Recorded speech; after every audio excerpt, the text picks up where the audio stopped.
Des experts et juristes britanniques ont affirmé, devant la 4e commission de l'Assemblée générale des Nations unies à New York, que le schéma d'autonomie constitue la meilleure solution pratique pour le règlement définitif du différend régional sur le Sahara marocain. Ainsi, l'avocat André Rosemarin a souligné que le régime d'autonomie, un projet juste, flexible et tourné vers l'avenir, est une solution qui vise à construire une société moderne et démocratique basée sur la suprématie du droit, et offre l'espoir d'un avenir meilleur ainsi que d'encourager la réconciliation, considérant que ce régime prévoit l'autodétermination au profit des habitants du Sahara marocain. Selon ce schéma, qui bénéficie d'un soutien international croissant, souligne l'orateur, le Maroc garantit à tous les Sahraouis un rôle moteur dans les institutions de la région à travers la gestion démocratique de leurs affaires. Après avoir affirmé qu'une trentaine d'États membres de l'ONU ont ouvert des consulats dans les villes d'El-Aoun et de Dakhla, l'avocat international a souligné la dynamique historique en faveur du schéma d'autonomie et l'intérêt de la région du Sahara,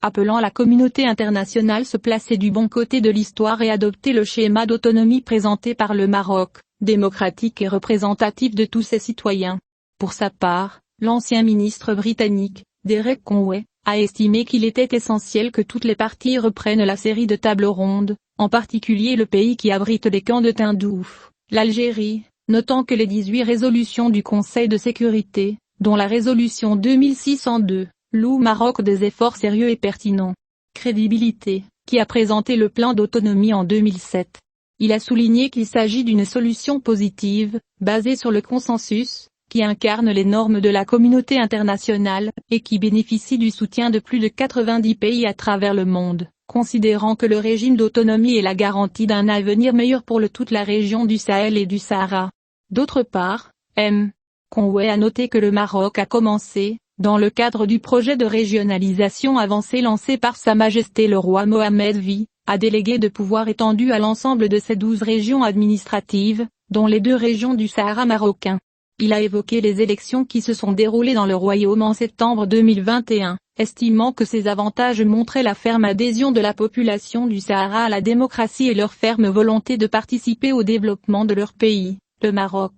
L'orateur a également souligné les grands projets qui ont été lancés dans de nombreux secteurs, dans le cadre du modèle de développement des provinces du Sud, lancé par Sa Majesté le roi Mohammed V en 2015. L'ancien parlementaire britannique a souligné que les preuves sont devenues concluantes que les milices des camps de Tindouf dirigées par le Polisario ont combattu aux côtés d'Al-Qaïda au Maghreb islamique et du mouvement Jihad dans le nord du Mali, ajoutant que des membres du groupe séparatiste continuent pour faire passer de la drogue et des armes dans la région du Sahara et du Sahel.